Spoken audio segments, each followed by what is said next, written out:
The following opinions are solely those of BoatTest.com and its test captain. Hi, Captain Steve for BoatTest.com, and take a look at this, the Swift Trawler 30. The design team at Beneteau has ensured that because we're getting smaller and therefore more affordable, not only are we making the trawler lifestyle available to more people, but we're limiting the compromises because of some clever solutions. Let's take a look at them as I do a features walkthrough. Now, as we step aboard the swim platform, all teak decking, comes out about 3 feet from the transom, which gives us plenty of room for enjoying and relaxing our day at anchor. Watching the kids swim in the water, there's a swim ladder that will latch into this position. Now, my first thought about that is we can't deploy that from in the water, but to maintain our CE certification and have a ladder that is deployable from the water, we've got one right over here, a rope ladder that fits into this position.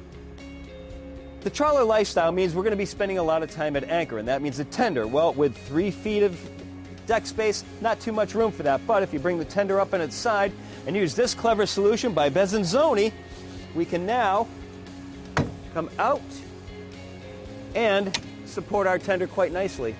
Now, that's just the first of several creative space solutions that we're going to see on the Swift Trawler 30. Let's take a look at some more as we move into the aft deck. Now, certainly the aft deck seems a little bit cramped, not too much room to move around. However, by opening up the transom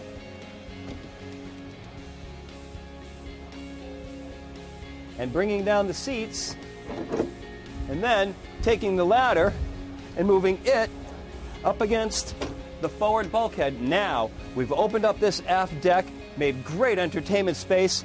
This is a clever use of space. And here's where we start to see the first indication that this is not a boat made just for protected water with 33-inch high bulwarks. Now, we can further add to this. Furthermore, we can also take this table and move it out onto the aft deck if you want. Over to the port-hand side, we have both galley and entertainment area that starts with a Fusion stereo connected to a Bose sound system. This can also be wired into the TV that will go in this position as an option. The galley, soft close drawer, microwave oven, refrigerator underneath, the double basin sink. We have plenty of counter space and even more space for cutting on top of the gas stove. And when we are cooking, we've got a splash guard. The gas bottles are stored up in the bow, and we have a second refrigerator right here. And when cooking, ventilation is not a problem thanks to the opening side window and the wide opening door over to starboard. And again, I'm just so impressed with the wide open space, 6.5 feet of overhead clearance. It shouldn't be this roomy on a boat with a hull length of 31.5 feet. Now, even with the table in position, we still have plenty of space around this salon thanks to some creative solutions. The foot of the table goes underneath the sofa for stability in a seaway. When it's time for dining, bring it out a little bit. We can now fit in behind the table, and when you're adding more people to the dining experience, pull these out, flip this over,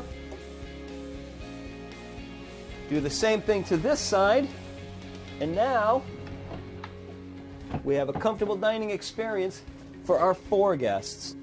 To the starboard side of the salon, we have a sofa coming out 2 feet, 4 1/2, 6 feet, 4 inches. Now, this is a cruising couples boat, and we have 1 stateroom, but of course we need to be able to accommodate somebody that may spend the night on the off chance that we have additional guests on board. And that can easily be done just by removing these pillows,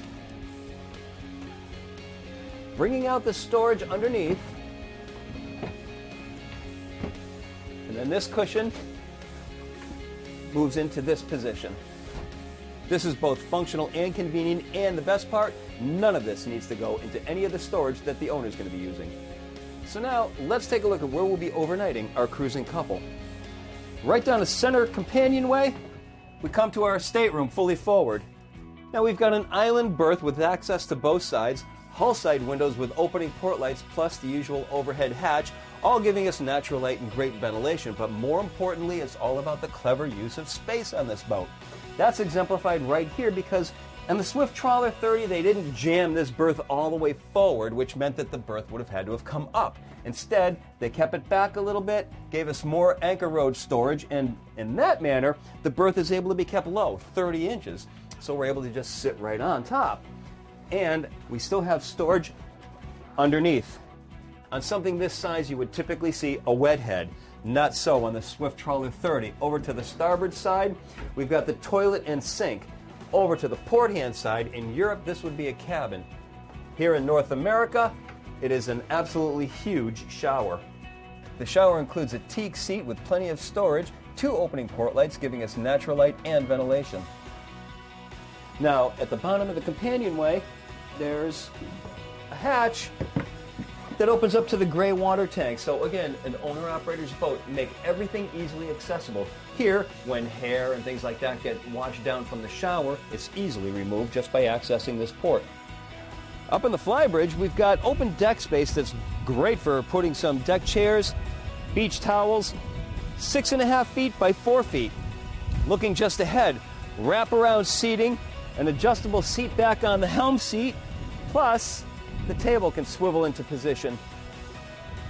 Rail height all around the bridge deck, 27 inches. At the bow, a sun pad is available as an option. For bow and docking, we have a split bow rail. Well, clearly, the design team at Beneteau has found some clever ways to fit more features into less space, and I'm pretty impressed with how they've done it. That's my look at the Swift Trawler 30 from Beneteau. For BoatTest.com, I'm Captain Steve. We'll see you on the water.